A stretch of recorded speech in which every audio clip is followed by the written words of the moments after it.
नमस्कार, मैं हूं निकिता और आप देख रहे हैं सत्य हिंदी। एक नजर डालते हैं अब तक की सुर्खियों पर।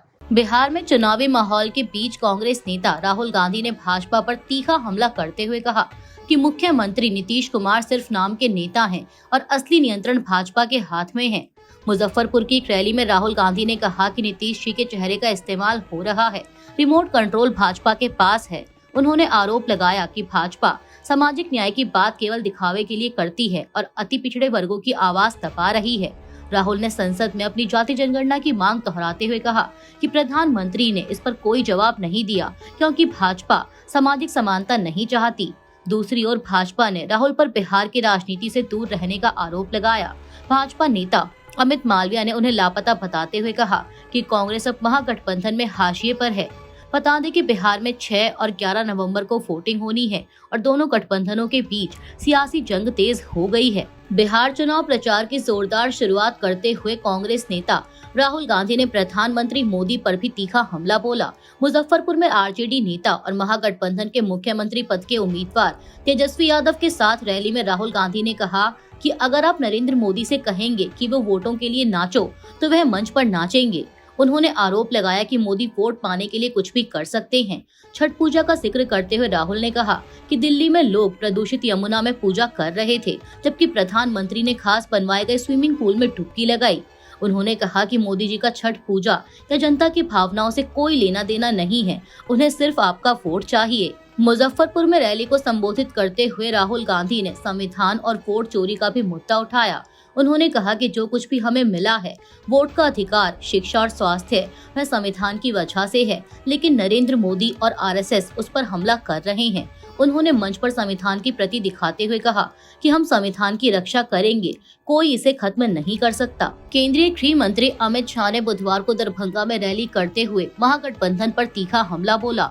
उन्होंने कहा कि लालू प्रसाद अपने बेटे तेजस्वी यादव को बिहार का मुख्यमंत्री और सोनिया गांधी अपने बेटे राहुल गांधी को प्रधानमंत्री बनाना चाहती हैं, लेकिन दोनों पद खाली नहीं हैं। शाह ने महागठबंधन को ठग बंधन बताते हुए आरोप लगाया कि आरजेडी चारा, कोलतार और जमीन के बदले नौकरी घोटाले में शामिल है, जबकि कांग्रेस 12 लाख करोड़ के भ्रष्टाचार में फंसी है। उन्होंने कहा कि केंद्र ने पीएफआई पर प्रतिबंध लगाकर उसके सदस्यों को जेल में डाला है और एनडीए उन्हें बाहर नहीं आने देगा। शाह ने बिहार में मुफ्त राशन, 125 यूनिट फ्री बिजली और मखाना बोर्ड जैसी योजनाओं का जिक्र किया। उन्होंने बताया कि दरभंगा में जल्द मेट्रो सेवा शुरू होगी, एम्स बन रहा है और मिथिला में सीता मंदिर को राम सर्किट से जोड़ा जा रहा है। महाराष्ट्र के सतारा जिले में एक महिला डॉक्टर की संदिग्ध मौत के मामले में लोकसभा में नेता विपक्ष राहुल गांधी ने बुधवार को मृतक डॉक्टर के परिजनों से फोन पर बात की और न्याय की उनकी लड़ाई में पूरा सहयोग देने का भरोसा दिलाया। परिजनों ने उनसे आग्रह किया कि वे सरकार पर दबाव डालें ताकि मामले की जांच के लिए एक विशेष जांच दल यानी एसआईटी गठित की जाए। उन्होंने आशंका जताई कि एक हफ्ता बीतने के बाद अब सबूत मिटाए जा सकते हैं। कांग्रेस नेता ने महाराष्ट्र कांग्रेस अध्यक्ष हर्षवर्धन सपकाल के साथ बीड जिले के कवड़ गांव में पीड़िता के परिवार से बात की और एसआईटी जांच की मांग का समर्थन किया। गौरतलब है कि 28 वर्षीय डॉक्टर 23 अक्टूबर को सतारा के फलटण में एक होटल के कमरे में मृत पाई गई थी। पोस्टमार्टम रिपोर्ट में दम घुटने से मौत बताई गई। अपनी हथेली पर लिखे नोट में डॉक्टर ने पुलिस उप निरीक्षक गोपाल बदाने पर बलात्कार और सॉफ्टवेयर इंजीनियर प्रशांत पनकर पर मानसिक उत्पीड़न का आरोप लगाया था। दोनों को 25 अक्टूबर को गिरफ्तार किया गया। परिजनों का आरोप है कि उनकी मौत के बाद फोन से अहम डेटा मिटा दिया गया है। लोक जनशक्ति पार्टी रामविलास के प्रमुख चिराग पासवान ने एआईएमआईएम नेता असदुद्दीन ओवैसी के बयान पर तीखी प्रतिक्रिया दी है। उन्होंने कहा कि अब डर की राजनीति खत्म होनी चाहिए।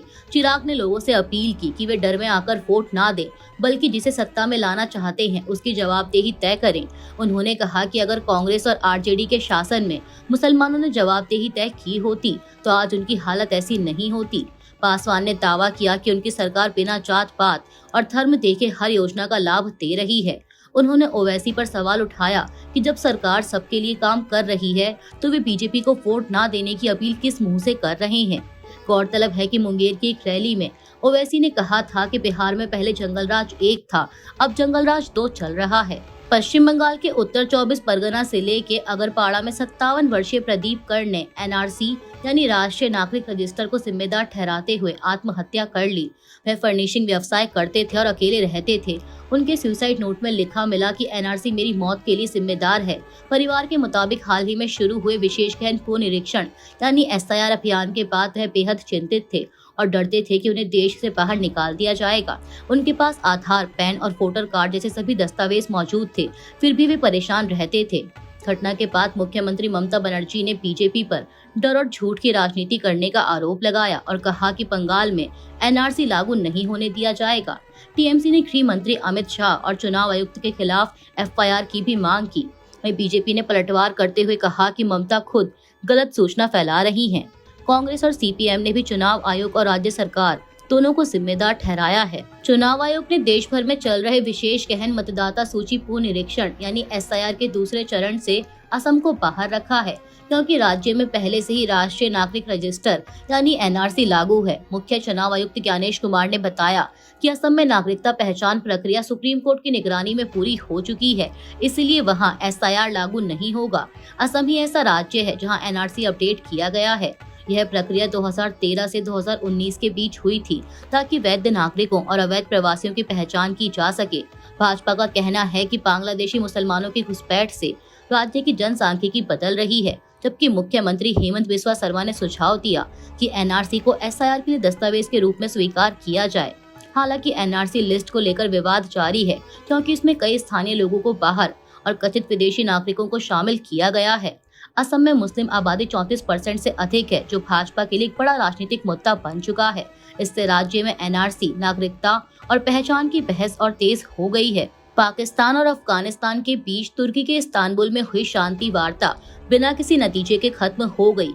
हाल ही में दोनों देशों की सेनाओं के बीच हुई घातक झड़पों के बाद यह वार्ता कतर और तुर्की की मध्यस्थता में हो रही थी।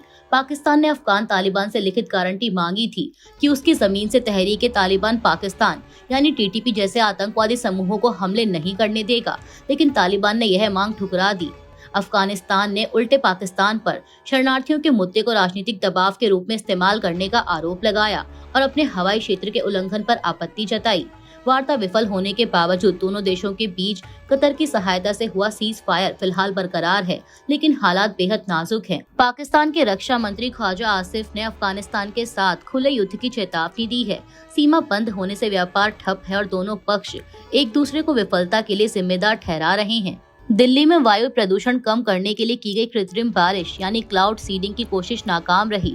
बुधवार को घने धुंध के बीच किए गए इस प्रयोग पर करीब 1 करोड़ खर्च हुए, लेकिन बारिश नहीं हुई। आईआईटी कानपुर की टीम ने उत्तर पश्चिम दिल्ली, मयूर विहार और नोएडा के ऊपर एक छोटे विमान से सिल्वर आयोडाइड फ्लेयर्स दागे, पर नमी कम होने यानी सिर्फ 10 से 15% के कारण बादल बरसे नहीं। दिल्ली सरकार ने इस परियोजना के लिए कुल 3.2 करोड़ में 5 ट्रायल की मंजूरी दी थी। पर्यावरण मंत्री मनजिंदर सिंह सिरसा ने कहा कि आने वाले दिनों में 9 से 10 और ट्रायल किए जाएंगे। उन्होंने इसे वैज्ञानिक प्रयोग बताया, जबकि आम आदमी पार्टी ने बीजेपी सरकार पर धोखाधड़ी का आरोप लगाया। आम आदमी पार्टी नेता सौरभ भारद्वाज ने कहा कि सरकार को पहले मौसम की स्थिति समझनी चाहिए थी। आईएमडी की रिपोर्ट के मुताबिक ट्रायल से कुछ क्षेत्रों में प्रदूषण स्तर में हल्की कमी जरूर आई है, लेकिन बारिश नहीं हुई। गजा में मंगलवार रात को इस्राएली हमलों में भारी जनहानि हुई है। हमास द्वारा संचालित सिविल डिफेंस एजेंसी और अस्पतालों के अनुसार हमलों में 104 फिलिस्तीनी मारे गए, जिनमें 46 बच्चे और 20 महिलाएं शामिल हैं, जबकि 250 लोग घायल हुए हैं। इस्राएली डिफेंस फोर्सेस यानी आईडीएफ ने दावा किया कि उसने दर्जनों आतंकवादी ठिकानों और आतंकवादियों को निशाना बनाया और हमास पर युद्ध विराम तोड़ने का आरोप लगाया। हालांकि बुधवार को आईडीएफ ने एक्स पर जानकारी दी कि उसने हमले रोक दिए हैं और युद्ध विराम फिर से लागू कर दिया गया है। सेना ने बताया कि उसने जवाबी कार्रवाई में हमास के 30 कमांड ठिकानों पर हमला किया। पोस्ट में कहा गया कि आईडीएफ युद्ध विराम को बनाए रखेगी, लेकिन किसी भी उल्लंघन का कड़ा जवाब देगी। इस बीच अमेरिकी राष्ट्रपति डोनाल्ड ट्रंप ने कहा कि कोई भी चीज युद्ध विराम को खतरे में नहीं डालेगी। हालांकि उन्होंने यह भी कहा कि अगर इस्राएली सैनिकों पर हमला होता है तो जवाब जरूरी है। अभी के लिए इतना ही। बाकी की देश दुनिया की बड़ी खबरों के लिए जुड़े रहिए सत्य हिंदी के साथ। Copyright disclaimer under Section 107 of the Copyright Act 1976. Allowance is made for fair use for purposes such as criticism, comment, news reporting, scholarship, and research. Fair use is a use permitted by copyright statute that might otherwise be infringing.